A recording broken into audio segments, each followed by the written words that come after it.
Senhor presidente, agora sim vou ter um tempo que possa complementar a minha fala, dado a gravidade das situações aqui denunciadas nessa tribuna, mas não sem antes demonstrar o preenchimento, senhor presidente, a assunção da norma ao fato criminoso, que eu faço vênias aqui para que possa fazer a leitura, do estelionato e outras fraudes, Código Penal, artigo 171, obter para si ou para outro em vantagem ilícita, em prejuízo alheio, induzindo ou mantendo alguém em erro mediante artifício, ardil ou qualquer outro meio fraudulento. A pena aumenta 1/3 se o crime é cometido em detrimento de entidade de direito público ou instituto de economia popular, assistência social ou beneficência.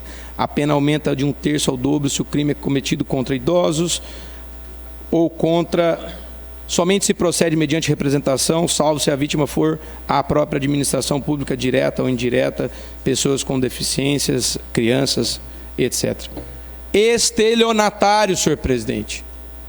Estelionatário eleitoral, estelionatário em todas as hipóteses do direito penal, e peço para que suba, senhor presidente, no telão, a cédula de hipoteca, para que nós possamos explicar para a população que os 500 milhões aproximadamente que o Estado contribui à CACEMS foi hipotecado mediante fraude, mediante evidente crimes contra o sistema financeiro nacional, numa operação simulada, que tudo isso se traduziu para a liquidação dessa operação numa venda de um imóvel da CACEMS com deságio de 50%, com prejuízo da entidade, e um aluguel ilegal com poderes excessivos, sem comentar com ninguém.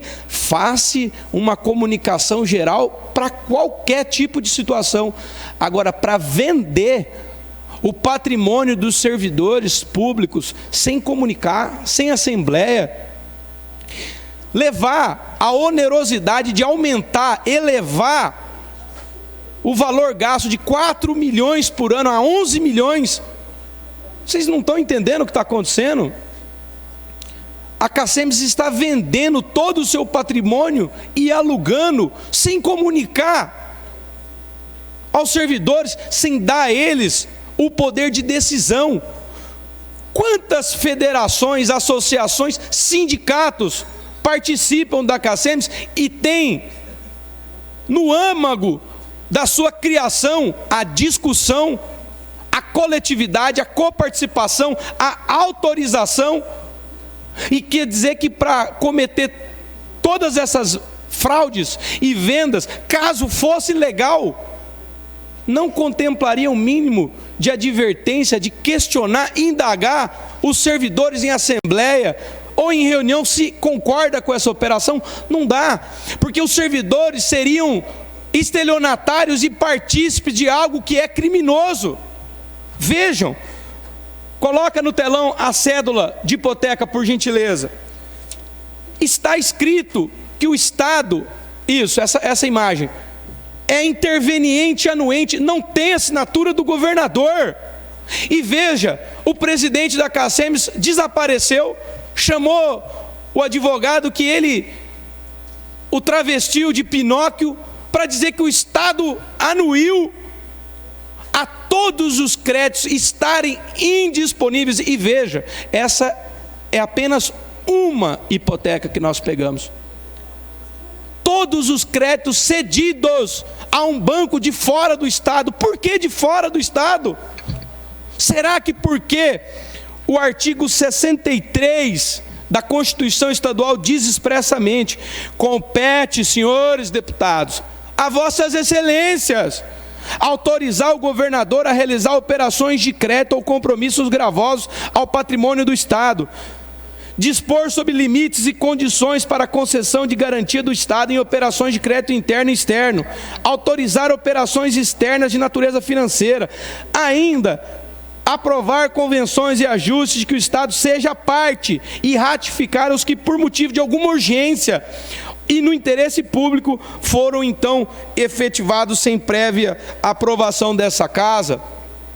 Temos o vídeo do representante que assinou a cédula de hipoteca, dizendo: foi tudo legal, o Estado de Mato Grosso do Sul aprovou e anuiu a cédula hipotecária.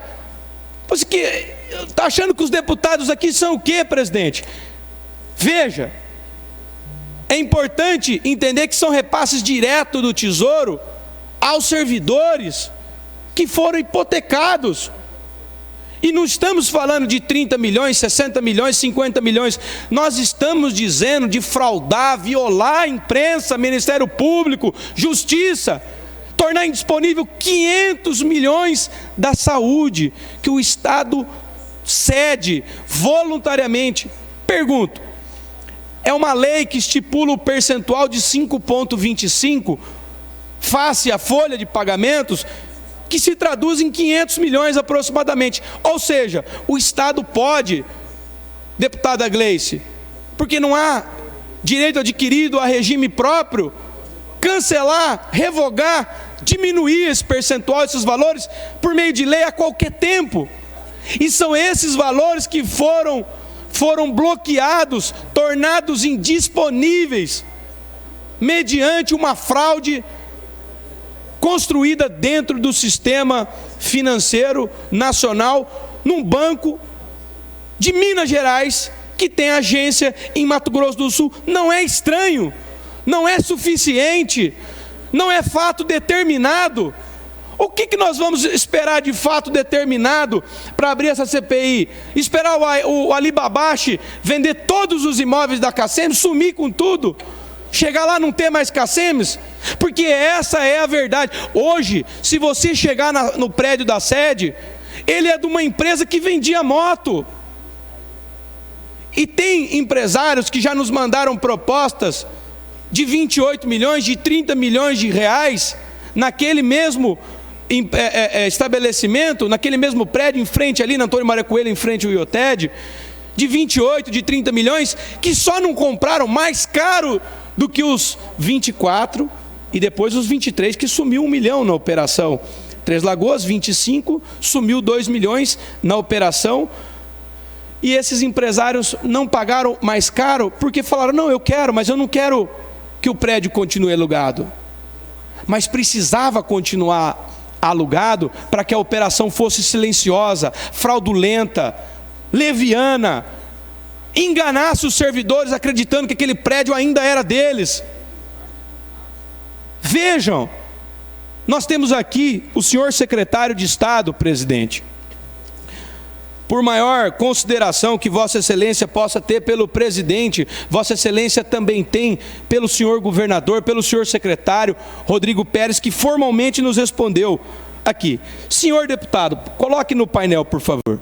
Ao cumprimentá-lo cordialmente, confirma o recebimento do ofício. Em resposta, informa-se que após consulta nos setores competentes, não foram localizados registros pertinentes ao tema, conforme despacho da SAD. Quando vai olhar o despacho da SAD, a conclusão é que, entre o período de 2022 e 2025, que compreende a hipoteca e um aditamento dela, não localizou nenhum documento relativo à operação de crédito, eventualmente firmada entre a CACEMS e o Sicob Minas Gerais, com ou sem participação do Estado como interveniente anuente. Quem está mentindo? O secretário de Estado, Rodrigo Pérez? O secretário de Administração? Ou o advogado que foi obrigado a confirmar a fraude lavrada num banco de fora do Estado de Mato Grosso do Sul e Minas Gerais? Tudo isso, senhores colegas, para que pudesse, talvez nesses últimos dias, que já sabia que esse documento estava sendo formulado, tentar atacar esse parlamentar através de sites personalidades, como se isso fosse diminuir. Isso aumenta a minha vontade de defender os servidores, de mostrar toda a sacanagem que está sendo feita dentro dessa entidade. Presidente, vou concluir a minha fala. É que, infelizmente, senhor presidente, hoje 2 parlamentares trouxeram temas relevantíssimos antes da minha fala e encurtou o meu tema no grande expediente. Mas a revolta, senhor presidente, é muito grande, porque nós temos a prova cabal ao Ministério Público, ao Poder Judiciário, de que essa operação da CACEMES é uma mentira, é uma barbada, e ocorreu em nítida violação, senhor presidente, ao patrimônio dos servidores, que deveria estar sendo levado com todos os princípios da administração pública, uma vez que são recursos do Tesouro, respeitados-se a eficiência, a transparência e a moralidade. Essa casa necessita abrir agora a CPI, ou nós vamos nos tornar, por omissão, partícipe de toda lesão que está acontecendo com o patrimônio dentro da CACEMES dos servidores públicos do Estado de Mato Grosso do Sul. Obrigado, senhor presidente.